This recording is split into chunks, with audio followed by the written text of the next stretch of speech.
Hi, everybody. My name is Kate Ahern. I'm a special education teacher and assistive technology specialist. And I'm going to talk to you about our online programming that my company has been doing since the start of the pandemic. I'm going to open up my slideshow so you'll be able to see it and not me, probably. And I hope we all really enjoy our time together.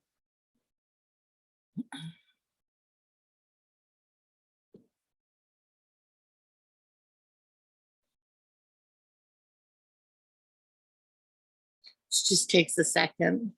It's a lot of slides.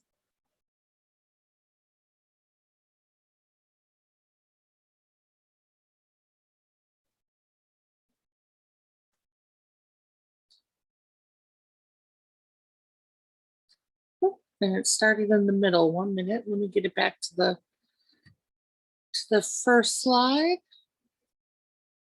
There we go. Nothing like some technical difficulties right out of the gate.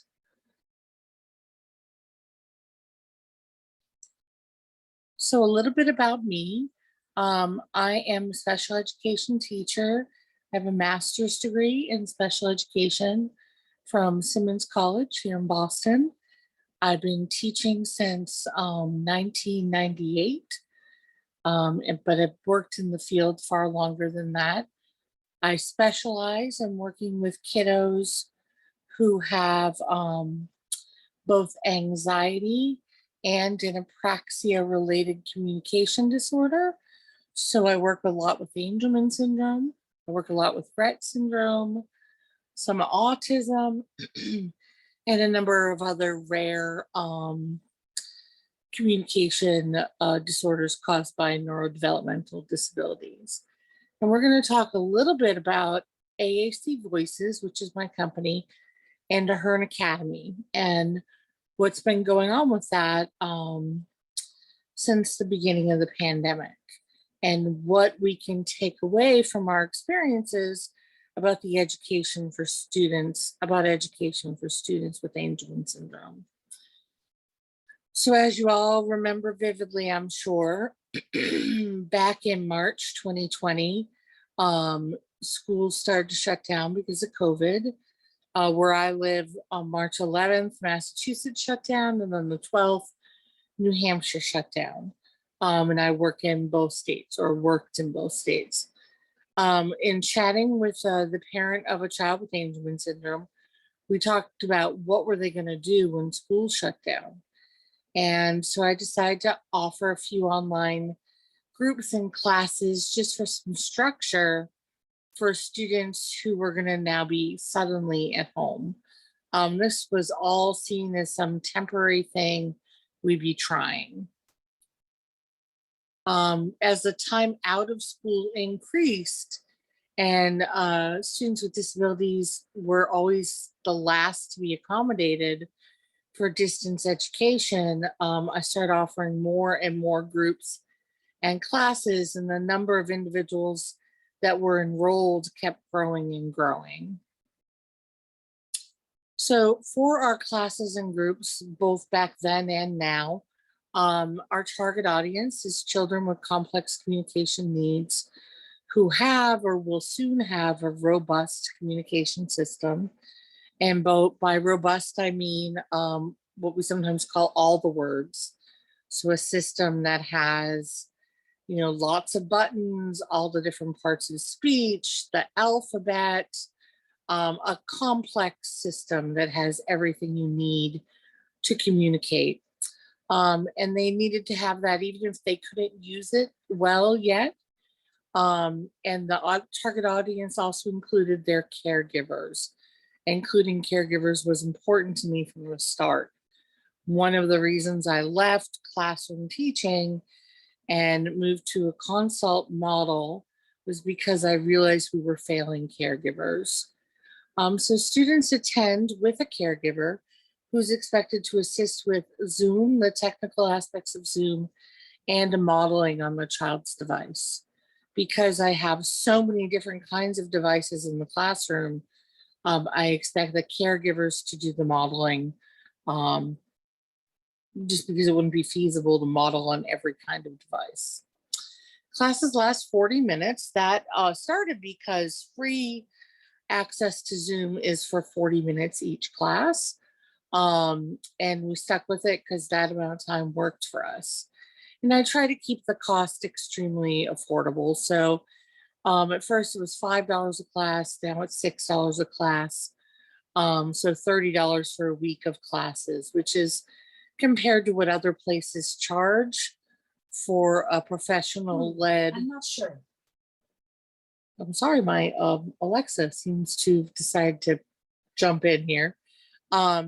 Compared to what other places charge for a professional led social group, $30 for 5 classes is very, very inexpensive.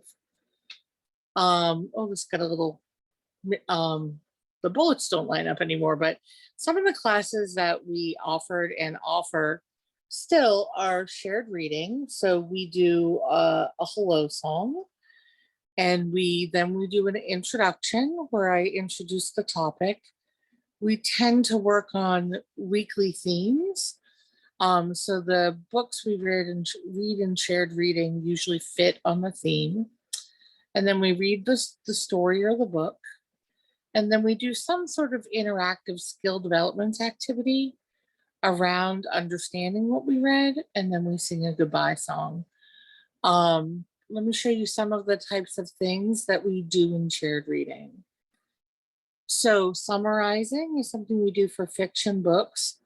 One of the things that we have started to do in the past year or so is on Monday, we always read nonfiction, and the rest of the week it can be fiction or nonfiction, depending on what the topic is. But we try to always do nonfiction on Monday.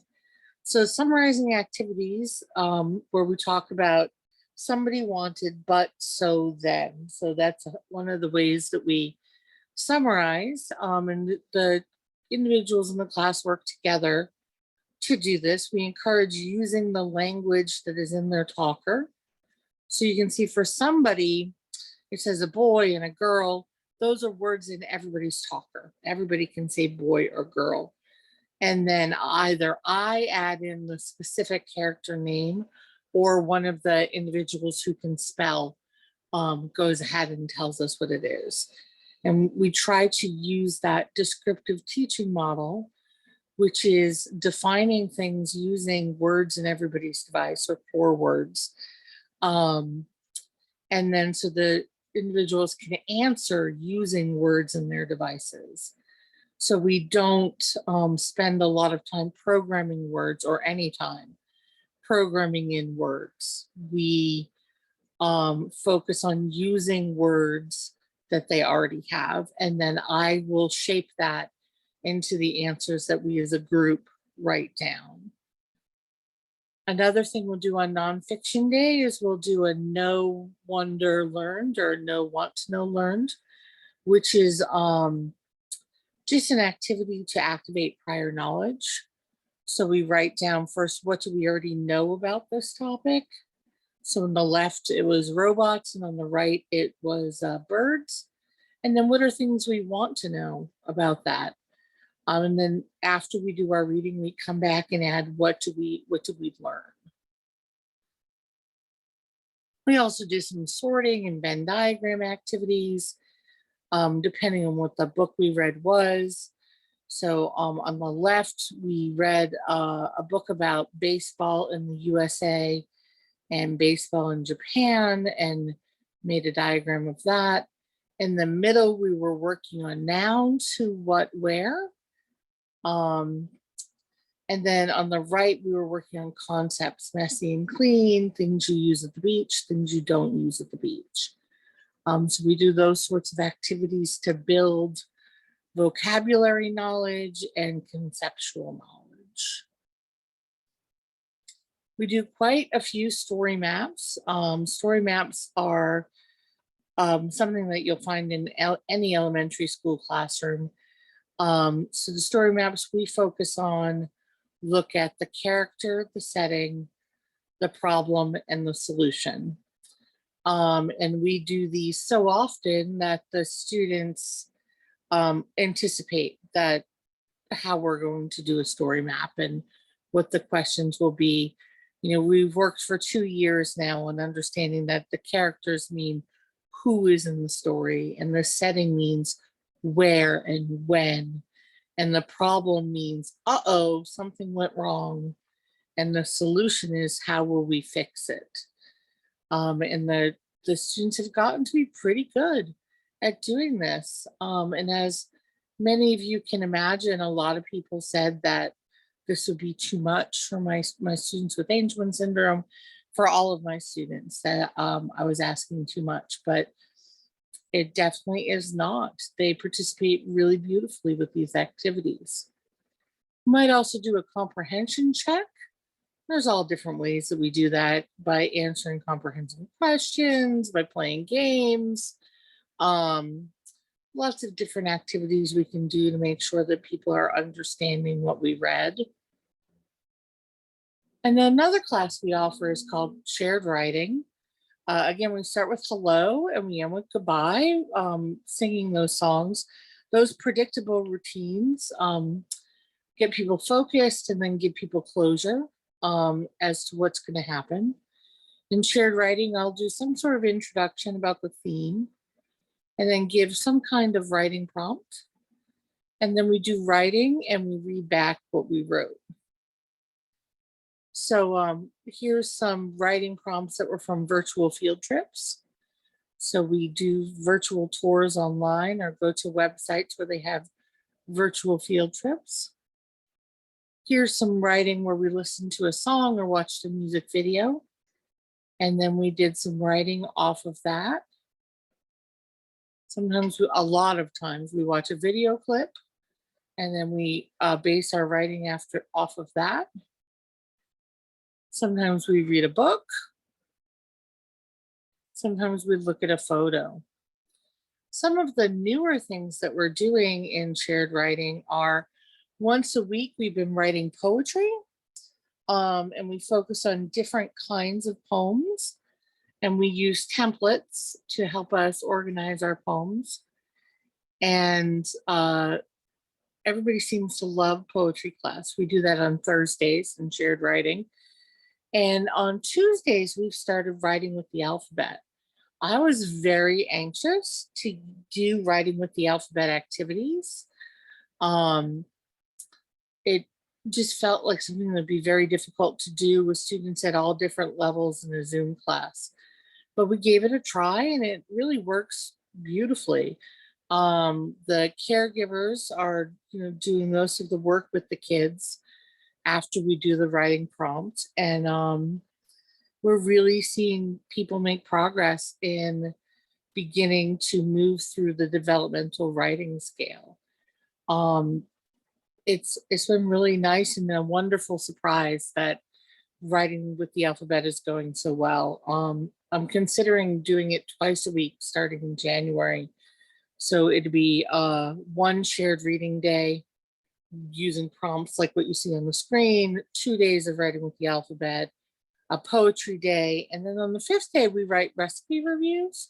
So what we do is we do a cooking lesson together, and then the students get a link to an online Google form where they can write a review of what they thought of what we cooked. So that's how we run our shared writing class. Another favorite class is Talker Power. Talker Power is a custom designed curriculum that is for the AAC user and a caregiver in tandem. In most classes, I speak to the students only, and the caregivers follow along and are there for help, but they're not really participants. In Talker Power, caregivers are participants and they're helpers. It focuses on a specific communication competency a day, rotating through 5 competencies. So we do our hello song, there's some instruction and modeling, and then we practice, usually with a game, sometimes by going into breakout rooms and practicing in small groups, and then a goodbye song. Talker Power has been a really big success for us.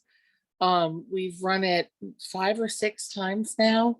It's about it's about a 10 to 13 week curriculum. On Mondays, we focus on our social and emotional learning, things like self-regulation, coping with our feelings about using a talker and how we're treated for using a talker, looking at self-advocacy and self-talk. On Tuesdays, we look strictly at operational skills.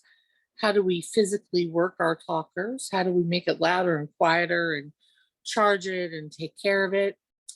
On Wednesdays, we're looking at linguistic skills. So it's a lot of English language art sorts of things, verbs and adjectives and putting words in the right order. Thursdays, we work on strategies to increase understanding and to repair misunderstandings. And on Fridays, we work on our social skills, starting conversations, staying on topic, telling jokes, ending conversations. And Talker Power is definitely a favorite class and a very effective class in terms of increasing skills. And finally, in the evening, we have Young Adult Chat. So it's for users 13 and up. I don't really have an upper, it says 29, but I don't really have an upper age limit on it until they feel like they're too old, and that's up to them. So it's created for AAC users 13 plus, and it's a social group. So I don't come to it with a planned lesson. We say hello and check in. Everybody says how they are and what they did that day. We choose an activity. Sometimes it's just watching music videos together. Sometimes it's games. Sometimes it's telling jokes. Then we do the activity and say our goodbyes. So Young Adult Chat has a nice, consistent group of individuals who come to it, and they've become really good friends. So I mentioned that in Young Adult and in other classes, we play a lot of games. Games is something that is requested by the students all the time. So here are some of the games that we play. So you can suggest games like this to your students, teachers and therapists. We really love playing games. So we play a lot of guess who and guess what. So we use either a photo and we cross off the, as we eliminate people. Sometimes we use a commercial version, but not often. Sometimes we use Pic Collage, which is a app on an iPad, and you can sort of flick away the photos on Pic Collage. Sometimes we do a version where we're playing Guess Who about who's in the room, and you have to shut off your own camera if you're eliminated. A lot of times, the students make their own Guess Who boards.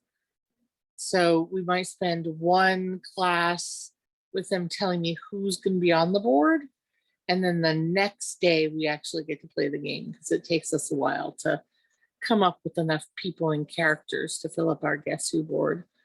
So, and the questions that the students ask to play the game vary based on the student's linguistic ability.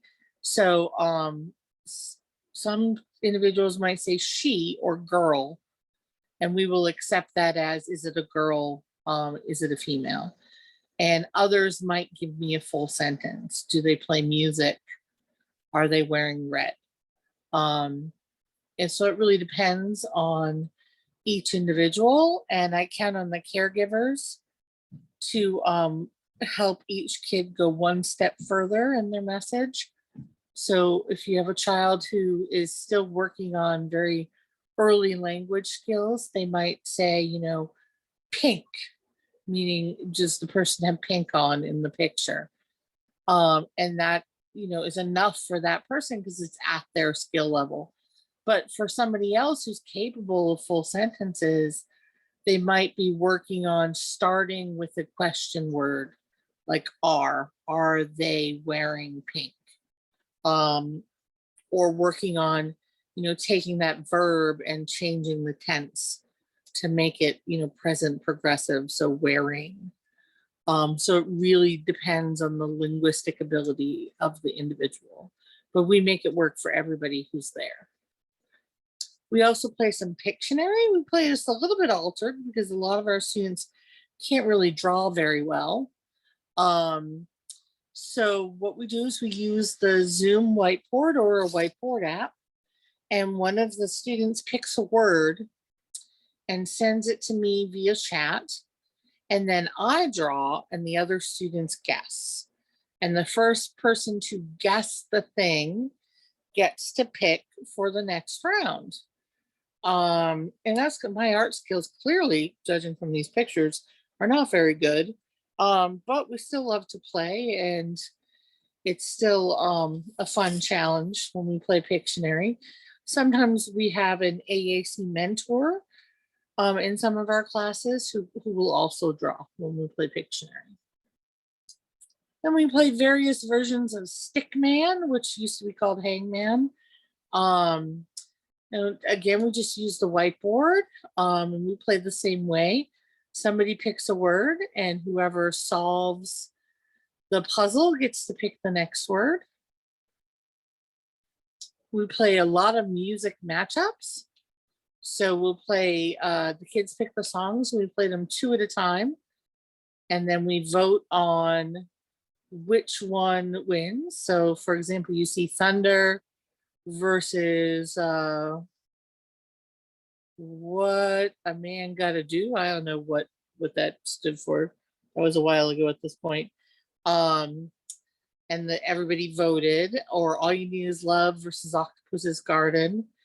And everybody votes, and then it makes it to the next round. So it ends up being like a March Madness for music. We do lots of fun games with spinners. We use the Super Teacher spinner, Simply Digital SLP as a spinner, Technologic as a PowerPoint spinner. We use Wheel of Names. We actually use Wheel of Names a lot. And we use online stopwatches. All of those have different spinners for us to play games.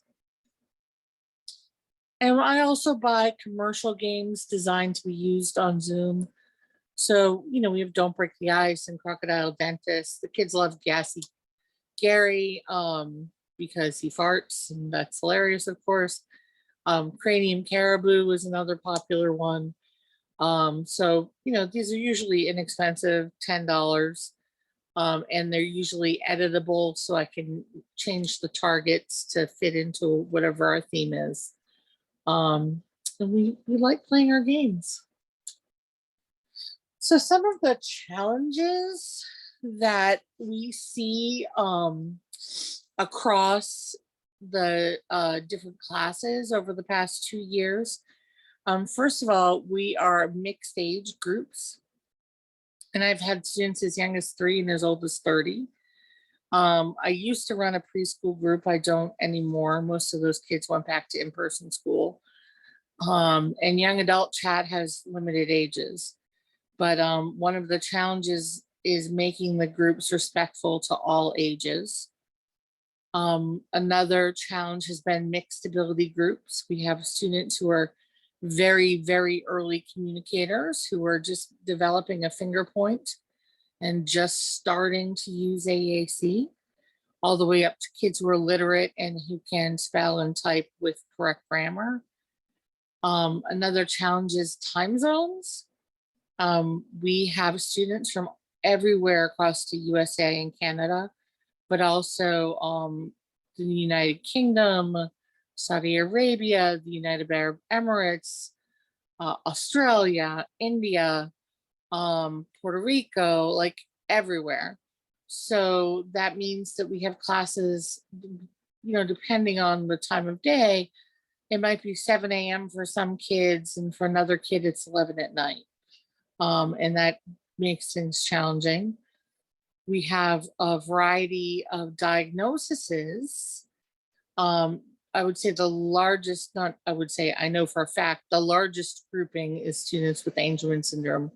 that of any one grouping, Angelman is what we have the most of. But we also have students with Rett syndrome and autism, and all of them have anxiety. It's always a consideration in our classes. And we have students from different countries and diverse backgrounds within the USA and Canada as well. So we're very culturally diverse, and very, very different types of families and different types of backgrounds. And, that can be a challenge to make sure that we are respectful and don't make assumptions. So some of the solutions are for mixed age groups. I really avoid anything that's overdone. Brown Bear, The Very Hungry Caterpillar, anything considered a traditional preschool little kid book, we don't read it. I'm going to go ahead and assume everybody's heard it 1,000 times, and we're not going to do that kind of book. When I offer activities, they're age respectful. So I try to offer things that are respectful to the older kids while being engaging to the younger kids. But if a child requests an activity or song, I don't judge that. So I would never tell somebody I'm not playing it because it's not age appropriate, because I don't believe in that. So, that's one of the ways that we make it work with the mixed age groups. For mixed ability, we differentiate the activities to allow participants to work at whatever level they're at, and also to meet people at where they are for their physical abilities. In terms of time zones, we don't start classes until 10 or 11 in the morning Eastern Standard Time, because Eastern Standard Time is where I live, so that's where we sort of base things off of. But we have been known to move classes around to accommodate people from other countries when possible. And we differentiate our expectations. If it's 11 p.m. where you live and you're coming to class, it's okay to come to class from your bed. It's okay to be all curled up in bed and ready to sleep. And we just make it work. In terms of anxiety, I really pay attention to the anxiety level of my participants. We'll use music and deep breaths to help with regulation. If a student is having a lot of anxiety, instead of ignoring them or having them shut off their camera, I frequently will make it into a teachable moment and ask all of the students what do they think their friend could do to feel better, and have they ever felt that way, and really try to build it as a community that helps each other. So the students will tell each other, I think you should take a break, or I think you should take a walk, maybe try some deep breaths. And that's really built a sense that they're there for each other, and reminded students that they can try their regulation skills. And in terms of culturally diverse groups, I try really hard to make sure we have diverse books and songs and materials. We did do a 2-week anti-racism, anti-ableism unit back in June 2020, and we're going to repeat that in summer 2022. So let's take a look at the early data. So this is data from the first couple of runs, so the first year or so of Hern Academy. And then I'll just chat a little bit about what we've seen in the second year and how it's going now. And then I might move, I'm going to go over and I'm going to show you our website and the sorts of things we have available for the families that are participating. And then we'll do some takeaways. What can we take out of this that you can bring back to your school and your setting? So some of the early data, for the first 16 weeks, we had 101 different students and provided 410 hours of instruction.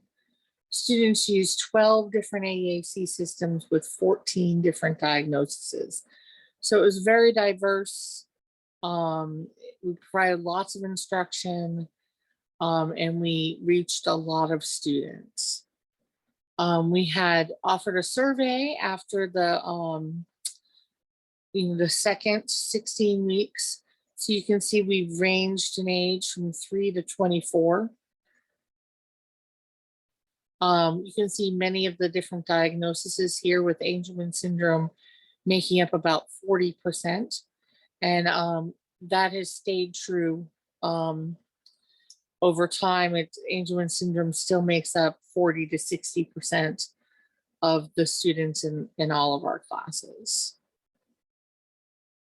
Here's some of the different systems people use. Because I allowed people to add in their own answers, there's some duplicates, so it's not completely perfect data, but you can see all different language systems. And most students attended 2 classes a day. Some attended 1, some attended 3. So, we were reaching students in multiple classes. The breakdown of classes people attended was pretty varied. At the time, we were offering morning meeting, shared reading, shared writing, Rett syndrome chat, preschool, and young adult chat. And at this point, we still offer shared reading and shared writing in young adult, but everything else is new and different. The outcomes for caregivers were 75% said they felt less isolated. 72% felt they learned more about AAC. 58% felt they learned more about their child. And about half said they made connections with other caregivers, which, given, caregiver burnout and caregiver isolation, I think these are some important things to be thinking about when we think about building communities. That first summer, 2020, we had about 90 students. We offered 231 hours of instruction with 11 language systems. We added in some new teachers. We added in an AAC mentor. We added in drama class with a drama therapist. And then later we added in science class with a visiting science teacher. And that's a map of where at that time we had students from around the world. The map looks a little different now. You can add Australia. You can take out Puerto Rico. He went back to in-person school, but in general, we're serving the world. So this next 2 slides are what I think my big takeaways are, and what I've learned doing this, and what I would hope that parents and teachers and therapists can learn from me doing this. The first thing, and a lot of these have been my beliefs for a long time, but they were reinforced through this experience of doing, almost 2 full years of virtual school. So the first one is classroom should be a place of joy, because happy kids learn best. And I've always told my students, happy kids learn best, but it rings true on Zoom as much as anywhere else. Focusing on the relationship as the vehicle for learning. It's not about what rewards can you offer, or how can you ignore behavior, or how many trials can you run, or any of that sort of thing. The relationship between the child and the caregiver, and the teacher and the child, or the therapist and the child, is the vehicle for learning. And if you can't or don't form a quality relationship, you're really not going to see the kind of progress that you want to see.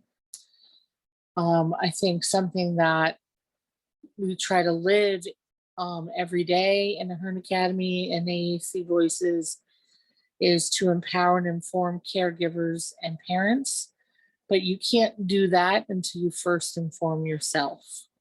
I think parents get very resentful when teachers or therapists or professionals have not bothered to learn about Angelman syndrome or their specific child, and try to tell you what to do.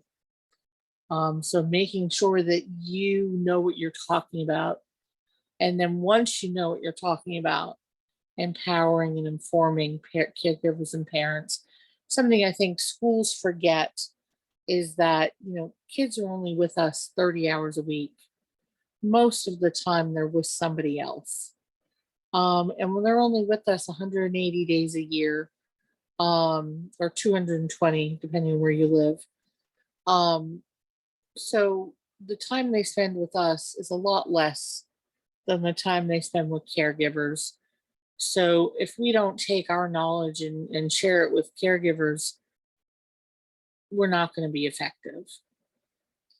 Another thing that was reinforced for me in doing these online classes is about teaching meaningful content. I think sometimes because we assume that students with intellectual disabilities need things broken down into small pieces, sometimes we break things down so much that they turn into dust.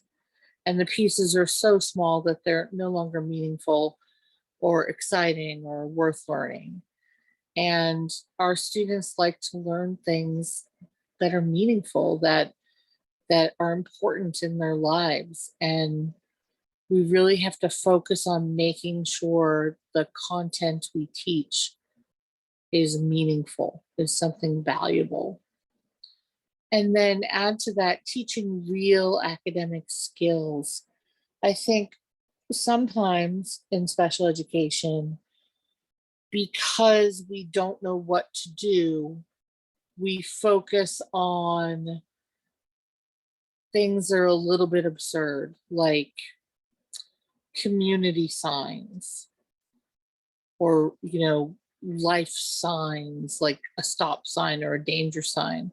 And sure, like that's important to a degree, but most of the time the child we're teaching those things to isn't going to be alone very often out in the community. And if we just taught reading, they could read the word danger instead of memorizing 15 different kinds of signs that might say danger. So really focusing on actual academics, reading, math, writing, science, social studies, and teaching those actual academic skills. One of the things I haven't talked about yet, I'll talk about when I get to the website, is that over the past year and a half, we have added a Hern Academy, and I've mentioned it, but I haven't explained it. Ahern Academy is a homeschool cooperative that with a limited enrollment for families who are homeschooling full time. Many of them were homeschooling before the pandemic. And it offers to those families, first of all, it offers them with a supportive community.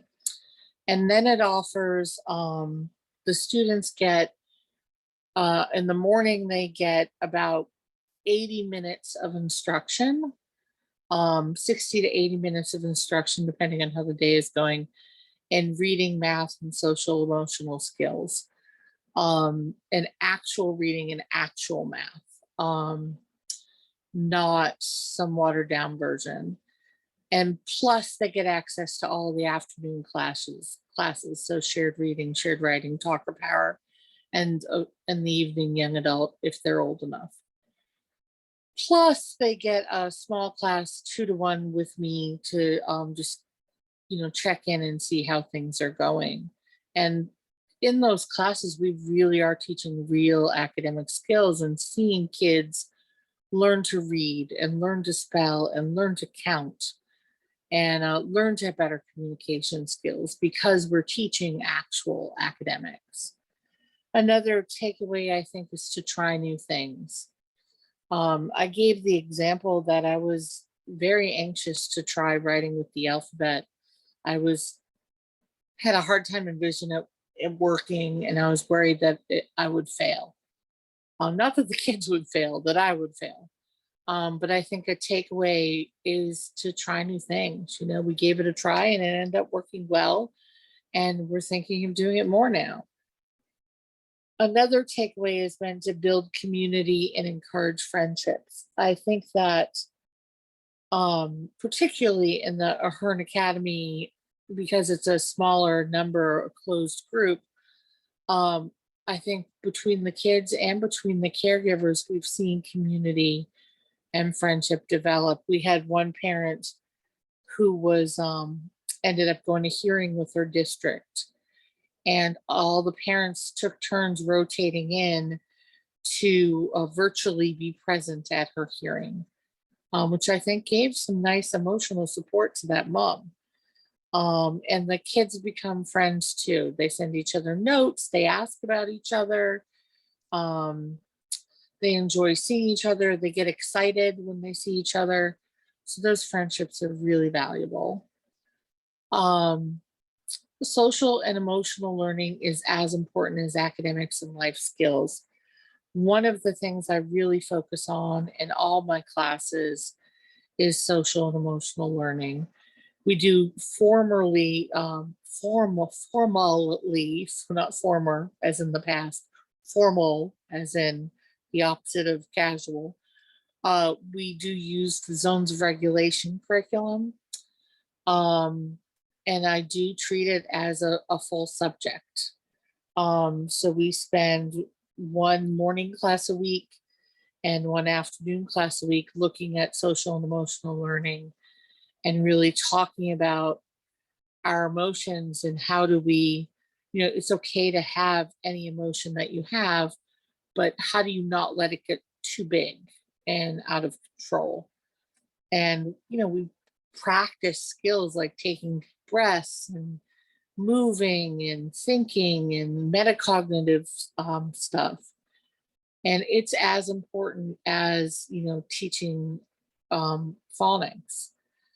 If you can't regulate yourself, you're not going to do well learning. So we really do focus on that. And we directly teach those social and emotional skills and habits. So we talk a lot about our feelings. A lot of the kids don't love that, but we talk a lot about our feelings and strategies on how to feel better and to focus and what we need. Another thing is I allow and encourage self and co-regulation. Nobody has to stay in their seat while I'm teaching. Nobody has to, I don't believe in that good listening nonsense of, you know, eyes on the teacher and ears listening, quiet hands. I don't believe in any of that. I believe that you need to regulate your emotions in your body so that you can listen and pay attention. And that looks different for different kids. There are some kids who absolutely cannot do two things at once and they can't be running around and listening. But there are some kids who can only listen when they're running around. So I work with caregivers and I allow and encourage kids to do what they need to do to be regulated. So kids will be out of their seats, they'll be on swings, they'll be bouncing on balls. They're not necessarily sitting staring at the screen while we're having class. I also believe in using a lot of music and videos. I did my thesis in graduate school on using music with kids who had complex communication needs to help self-regulate and teach skills. So we do a lot of stuff with music. To quote one of my favorite people, Caroline Musselwhite, we use repetition with variety. As you saw when I showed the different activities we do the same type of activity repeatedly, but covering different content. And this allows students to know how to do the task so that they are only focused on the content. Because so often, if both the task and the content are new, you can't work on the content because you're too busy learning how to do the task. So by repeating the same tasks with different content, we eliminate that problem. I think a big takeaway for Angelman syndrome specifically is that you need to acknowledge distractions, especially noises, and then assist in moving past them. Ignoring really does not work well with kids with Angelman syndrome. I mean, first of all, there's the concern that if you ignore something enough, you end up with some learned helplessness, and the child, feels disrespected, and it's a little bit of gaslighting going on to pretend that, whatever they're trying to tell you about doesn't exist. So we don't want to do that. But also, students with Angelman syndrome frequently aren't able to move on until they sort of have acknowledged what is distracting them. So if a student has to interrupt to tell me, tonight I'm going to watch football, I know I need to acknowledge it or they're not going to be able to move on. Or if a student, hears a noise outside and they're pointing outside and they're trying to tell me, there was a bang outside, I know they're not going to move on until I acknowledge it. So that's a big piece where I just say, oh, I know that you heard something outside. I heard it too. Now we're going to get back to doing our letters. And that allows them to move on. I try to make everything we do predictable because of the anxiety levels of the group. So the students know what's coming in the class. So by doing similar routines and activities and having a predictable structure, I can help deal with some of the anxiety and make it easier to learn. In terms of AAC, my own personal belief system, and if you look up on YouTube or you Google it, I've written and presented a lot about it, is motivate, model, move out of the way as the methodology for teaching AAC use. So I believe if we're going to teach kids to use a talker, first they have to be motivated to communicate. There has to be something they want to say. And then we're going to model language on their talker. And finally, we're going to get out of the way. We're going to be quiet. We're going to give them a long wait time. We're going to physically stop touching them and physically getting in their space. We're going to move out of the way and allow them to try with their talker. So I focus on that within our classes too: motivate, model, move out of the way. I focus on presuming potential. You'll hear presumed competence and presumed potential said a lot.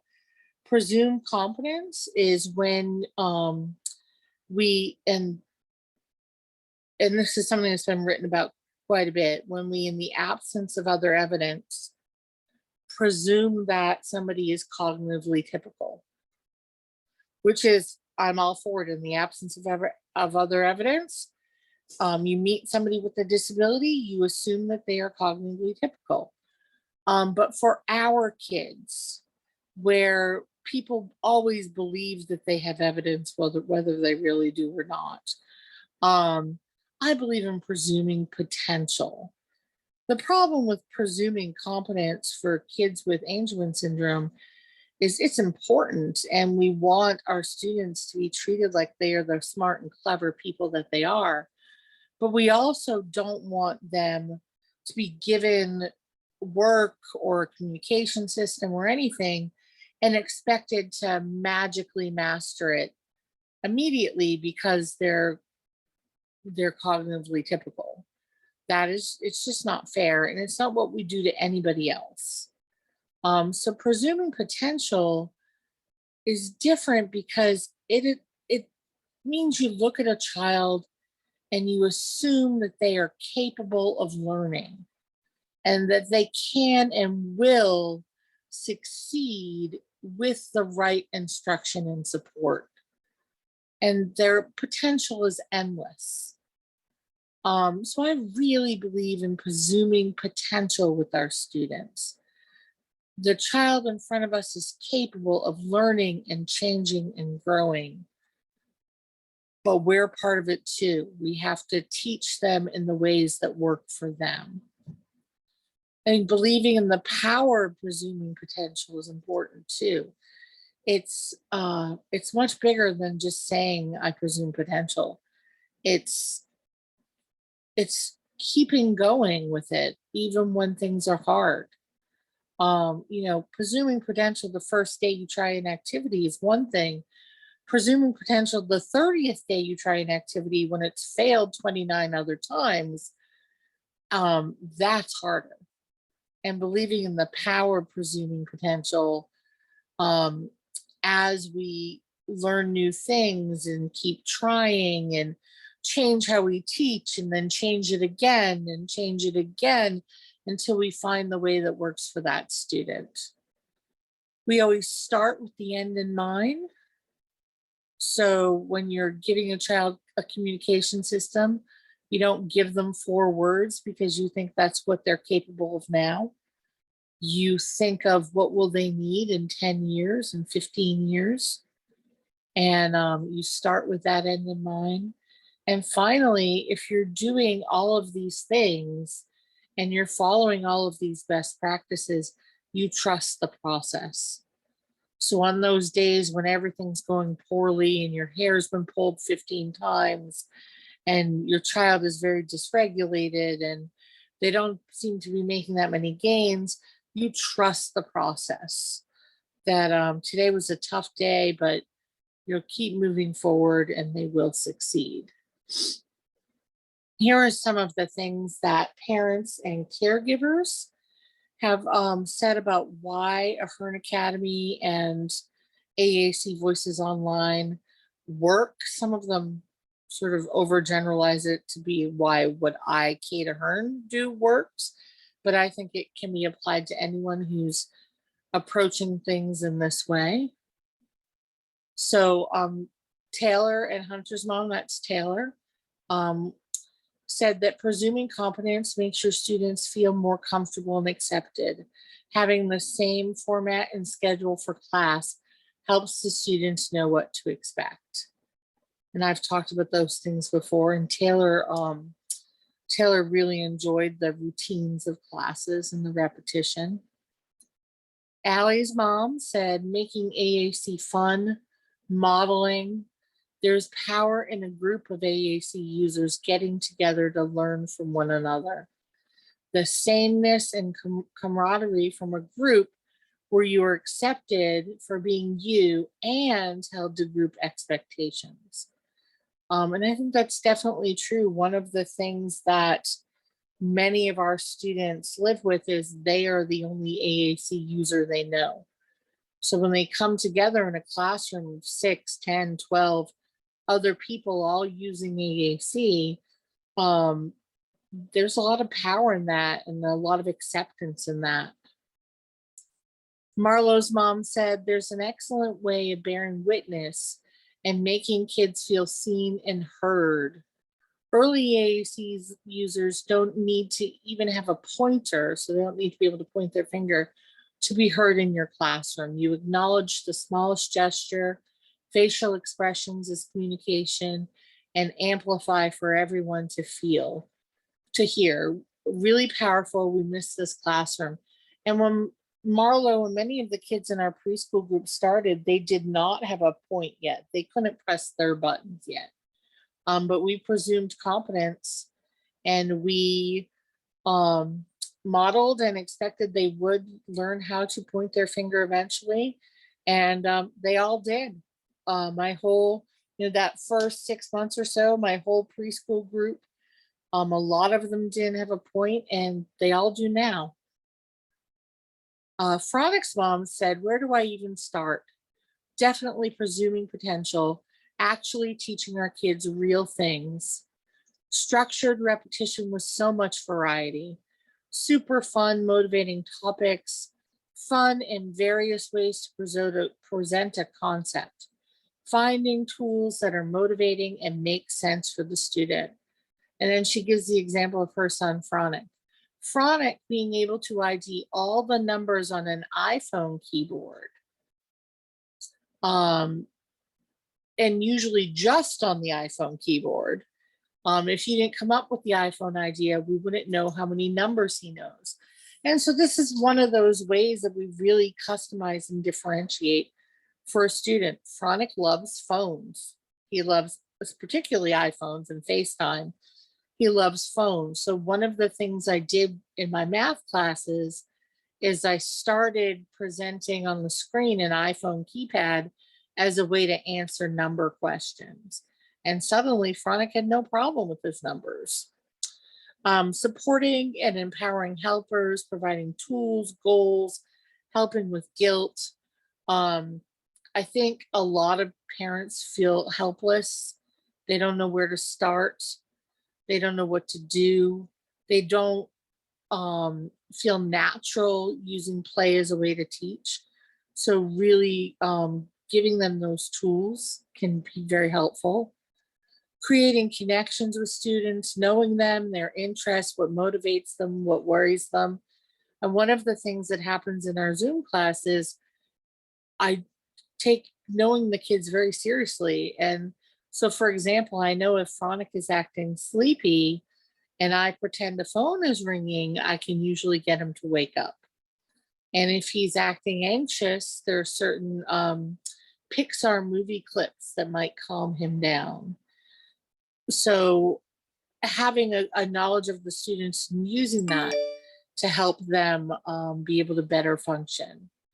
And then Zoom friends are super motivating and take away the pressure to respond right away. I think the friendships are helpful. And I think that, for our kids who have so much anxiety and apraxia, having other kids there who might answer really makes it easier to participate yourself. Christy, mom to Luke, had quite a bit to say. She said the first thing is that it's important that a teacher for a student with Angelman be fluent in their AAC device. If you can't speak the language, then how can you help somebody learn to speak in AAC? Anyone who is going to be a teacher to a student with Angelman needs to know how to use their AAC device. So there needs to be intense ongoing training for educators so that they're able to do that. Believing in the student, knowing what the child is interested in, being okay with students moving around. I talked about that already. Patience. I think as a special education teacher, that's what we hear the most. You must have so much patience. But it can't be underestimated. Knowing that students can't always demonstrate what they know, especially on demand. Hearing students and really listening to them. Acknowledging what they have to say, even if it's off topic. Acknowledging sounds and things that distract them so they can move on. Knowing how much food rules their lives. So there is that subsection of Angelman kids who have the insatiable appetite. And, as an educator, I need to know about that. And I need to be able to, recognize that always feeling hungry and always wanting to eat is difficult to live with. Giving lots of different ways to answer a question. Talker power, she's talking about talker power class and how much that helped with Luke. Recognizing how much the caregiver or helper is working. I think that when schools try to do distance learning, they sometimes don't realize how much work it is for their parent or caregiver. In Luke's case, knowing their sign language, knowing that Luke will scroll through all his signs. He might just say a random word or phrase, but usually you can figure out why he did. And that's what Christy had to say. So it says thank you here, but I'd like to take a few minutes and show you my website and some of the things that are available there. So hold on. Let me close out of this and go back. Come back over to Zoom for 1 second. Hi, everybody. And now we're just going to switch over. And I'd like to show you my website. So it's aacvoices.org. And that's what it looks like. So if you're looking for information about us, you can press about us and scroll down and meet our team. So info about me, about my partner Maggie, who is not part of the online experience. She's doing in-person services. And Aliza, who is doing all of our online coordination, payments, all that stuff. If you need anything like that, that's who you contact. And then if you go to services, AAC Voices Online, it will explain what it is and then have the dates for the fall term, or soon it'll be the spring term, and tell you about what we're offering this term, and then what classes are on hiatus. And our pricing structure and our schedule are all there if you're looking for that. If you're looking for things to do with your child, we do have a virtual classroom. Just takes a minute to load because Zoom is using so much of the Wi-Fi. So here's our virtual classroom. It's basically Google Slides, so you can turn the pages of it. But if you touch things on the screen, they are links. So if you want to go to a calendar activity, you touch the calendar. So this can be fun to explore with your kids. If you're looking for activities to do, I know a lot of us have some downtime coming up with the holidays. And then there are different resources for different activities that we do here. You know, there's different book resources. There's some YouTube videos of me reading to the kids. And then other books that we've really liked. You can get to Tar Heel reader books that my classes have written. Here are different ebooks that you can use for reading. Here's some of the stuff that the preschool class was into. Here's our social and emotional learning page with, if you touch on the fish tank, it takes you to a fish tank. If you touch on the bubble wrap, it gives you virtual bubble wrap. The cactus takes you to a Zen garden. The puppies takes you to a live feed of puppies. So different social and emotional things. Here are some of the graphics and games and things that we use in class. And then for Hern Academy, here are some of the content things that we do in Ahern Academy. And here's some information for parents around AAC. Hern Academy is named after my brother and sister. That's a picture of them there. Both of them worked in the disability field, and they both unfortunately passed away. So Ahern Academy is named after Brendan and Stacy. And let's see, if we go back up to services, there's some other things here, some resources. If you're looking for resources, so these are mostly visual supports for storybooks. And under services, if you go to Ahern Academy, it explains what Ahern Academy is and what we use for our curriculum and the price structure. Right now, there is a waiting list for Ahern Academy. We're looking at probably a year before you would get a spot if you were interested. Under Ahern Academy, there's also exclusive content, which you would need to log in to be able to see. But some of the things that we offer are, we record class every day. So if students don't make it to class, they at least have the morning classes, and some of the afternoon classes are recorded as well. We also offer under our exclusive content, oh, I'd have to log in again. But we offer a number of other items, you know, resources and things under the exclusive content. And also, we have under free resources, you can get to the YouTube links of me reading picture books. I've been on a couple of podcasts, so you can listen to those here. I make graphics sometimes, so there's a lot of graphics you can look at that are on the website. And then you can get to other presentations I've given, many of them through FAST or Angelman Syndrome Foundation, some of them through RET organizations. So that's what you find on the website. So thank you all so much for being with me today. I hope you really enjoyed our time together, and that it was helpful. If you need to reach me, my email is kate@aacvoices.org. And enjoy the rest of the conference. Bye-bye now.